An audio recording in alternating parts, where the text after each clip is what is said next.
Hello everybody, welcome back. We are up in Fort Kent today. You've seen this town before on our St. John Valley Scenic Byway video, but we are back today because a couple weeks ago I promised you that I would show you some more festivals from Northern Maine, and this weekend is full of festivals. Today is the Fort Kent Ploye Festival. I had no idea what a ploy was. And also it's Muskie Derby. And also the Muskie Derby fishing festival, but we're here for the ploy. It's a buckwheat pancake that has kind of bubbly holes in it. I haven't had one yet. We're hoping to get one today, maybe. But the thing about these little town festivals is that they tend to be very spread out. There's not like a centralized festival area. There's little craft booths and food booths at different businesses along town. So we've kind of been walking for a quarter mile here trying to find some things. And it's very hot out today. It's like 90 degrees, which is unusual for this far up in Northern Maine. But we're having fun. We're gonna check things out. And we are going to finish our St. John Scenic Byway drive. So if you remember that map, and I'll put it up here, we started in Fort Kent before, and we drove east through Madawaska and Van Buren. Well, there's a little section to the west that we haven't done yet on Route 1 that goes out to the town of Allagash. Which is the northern top part of the Allagash Wilderness Waterway, which is a canoeing, primitive camping route that I've done multiple times growing up. And I've never been there before, so I'm excited to see that. So we're gonna check out this little ukulele band, and then we're gonna hit the road and finish our Scenic Byway drive. And then tomorrow, we've got an Acadian festival in Madawaska that we are excited to show you to, so stay tuned.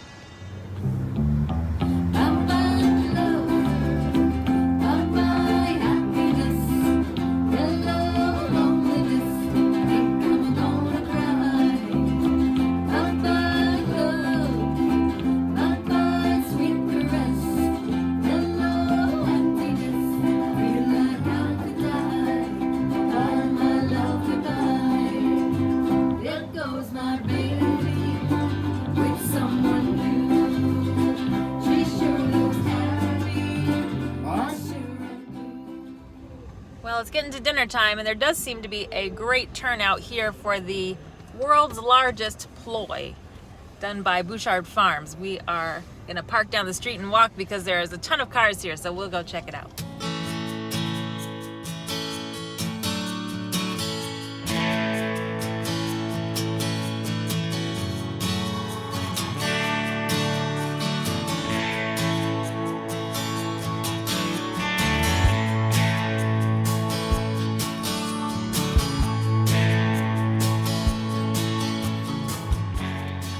The highlight of the annual Ploye Festival is the making of the world's largest ploy by Bouchard Farms. It measures 12 feet in diameter, and they have been making it every year at the festival since the early 2000s. For the French Acadian people in Northern Maine and New Brunswick, ploy was a daily staple at mealtimes. It's made of buckwheat flour, wheat flour, salt, baking powder, and water. The batter is very thin like a crepe, and it's only cooked on one side. It can be served with different toppings, but here at the festival, they serve it with melted butter.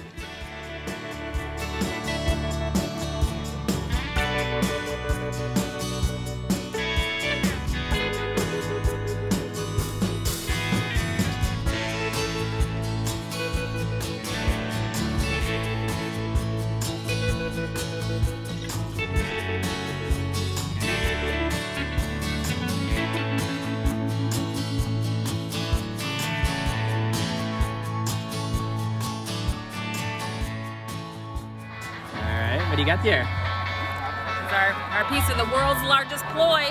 Let's try it. The thin crepe buckwheat pancake with butter on it. Tasty.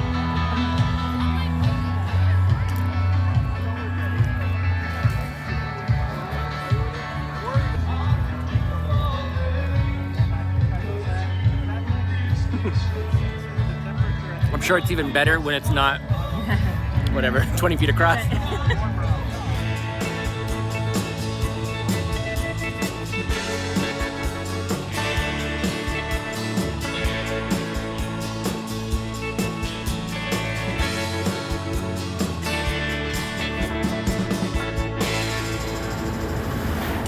Love that smell. Lumber. Next, we're going to turn left at Fort Kent to finish driving the western part of the St. John Valley Scenic Byway. So let's head out along the St. John River to the little village of Allagash.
We've reached the town of Allagash, which is almost the end of the line. There's one more little village beyond this. And we're stopping here at the crossing of the Allagash Wilderness Waterway, where it joins the St. John River. This is the place where if you are canoeing or going on a canoe expedition for several days, this Allagash sports outfit here will portage you into the river, and they'll Shuttle you. They'll shuttle you, and they have different packages of multiple equipment. days that you can do camping out along the river and stuff. So when Jason was young, his dad and grandpa took him and a friend on a trip on the Allagash. Oh, I went on several trips as well. We had our own stuff. Yeah. There was no renting. You didn't have to hire an outfitter to take them down the river. Yeah. But this has always been kind of a rite of passage, and Jason tried for years to get our son up here to do it, and it's just prohibitively difficult to get to the river and get all the equipment and stuff. So we've never actually done it, but it is a dream of theirs. So we had to go buy land in Maine just to increase the chances. Yeah, that way we're already living here, so then we can do it. Chances are pretty high now. I told you guys that if you did this, I would be your transport, and I would drive you in and out, and you can canoe the river for a few days. Yeah. I should mention here that the Allagash Wilderness Waterway actually flows from south to north for about 92 miles. So you would need to put into the river somewhere south of here, and then this is where you would end your trip. While the town of Allagash is easy enough to drive to, the put-in spots farther south are very remote and difficult to get to without a guide, but it can be done. Back up north today in the town of Madawaska. You might remember this from our St. John Valley Scenic Byway video as well. We are headed to the multi-purpose center for some Acadian cultural parts of this Acadian festival today.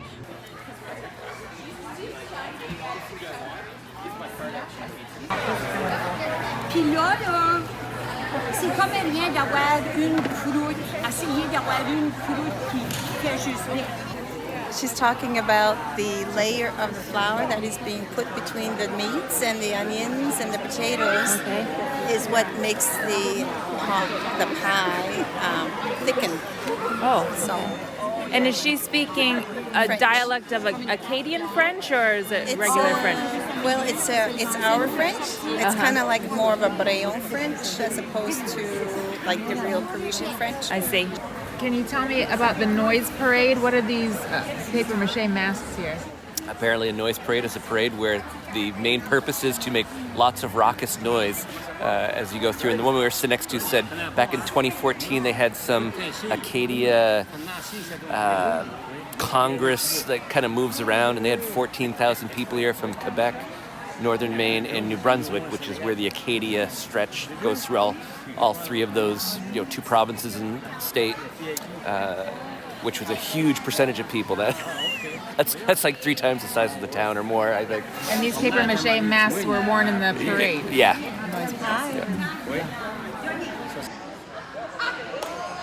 So this woman is speaking French. She's making a pot à pot, which is kind of a really thick meat pie with layers of meat and crust and potatoes. And it's a traditional Acadian dish. So we're gonna try some out. Yeah. Oh, it's nice and warm. So here. Okay, I was pronouncing it wrong. Pot and pot. So pot and pot, or pot in pot. Pot and pot.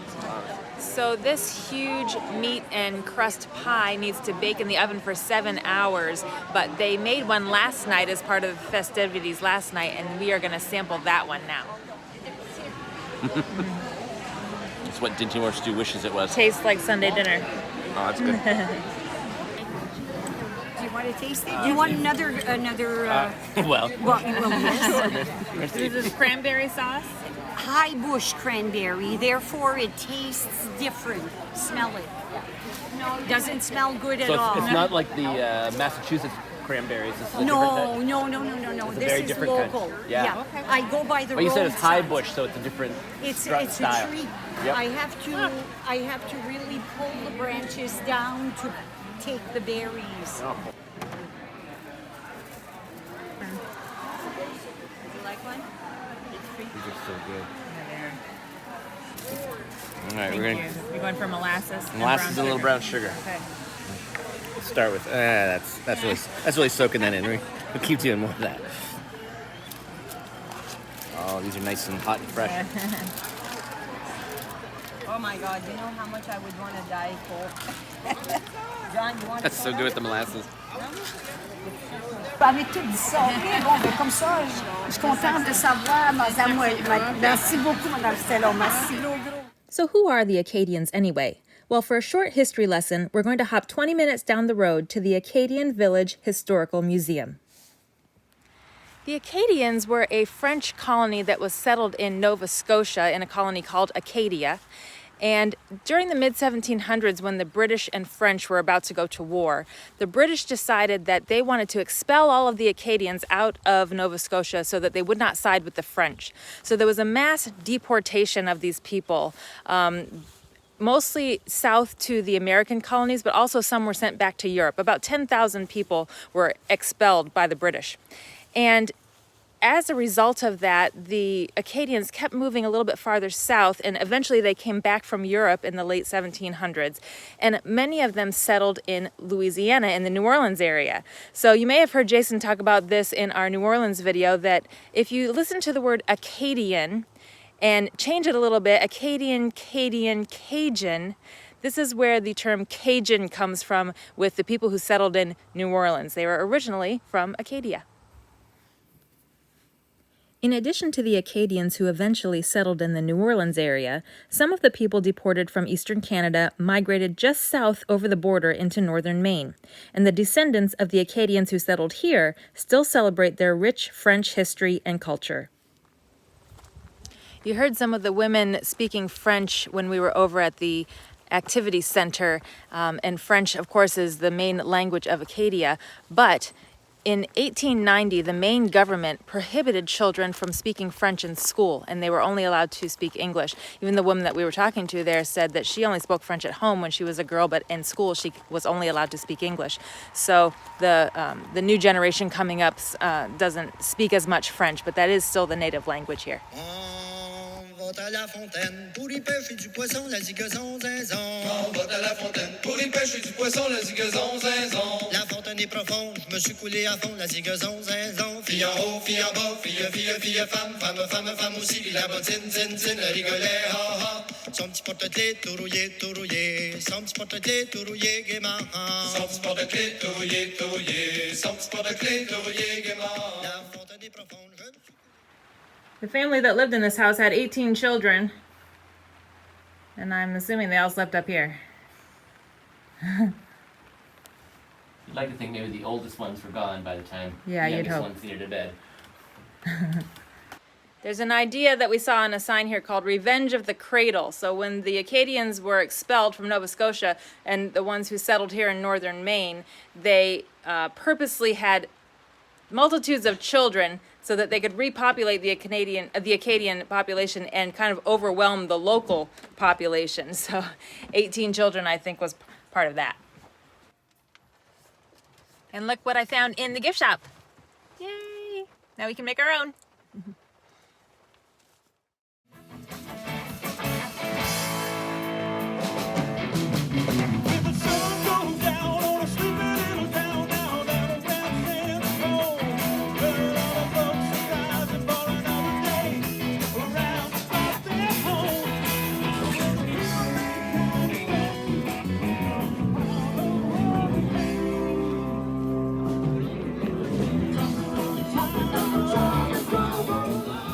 We've come up to Presque Isle today for the Crown of Maine Balloon Festival. Now, we were here about 10 years ago with the kids when it was just pretty brand new, and I've heard that it's grown significantly since then. So we're excited to be up here, and we're heading over to see the mass balloon ascension. This is the late afternoon ascension, so we're gonna see some really cool balloons.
Trying out our Ploye mixture. Jason's having his with blueberries and syrup. Super good. And they're already gone.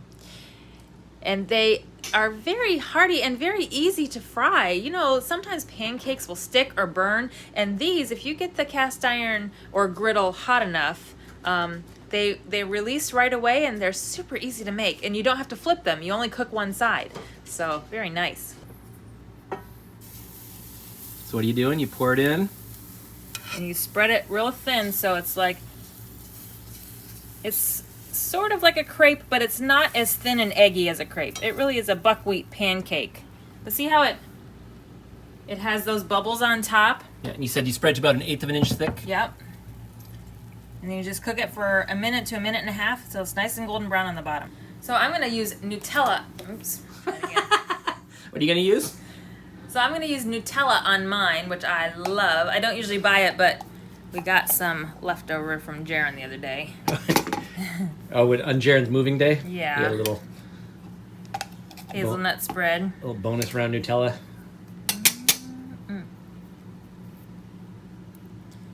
And Ployes are just buckwheat, wheat flour, salt, and baking powder. There's no eggs, no milk, no sugar. So there's really nothing to burn on the pan. I think that's why that they cook up so nicely. Yummy. And they're a little spongy. What a fun dessert. As always, thanks for watching. If you liked this video, please hit that thumbs up button and subscribe for new videos each week. Bye guys!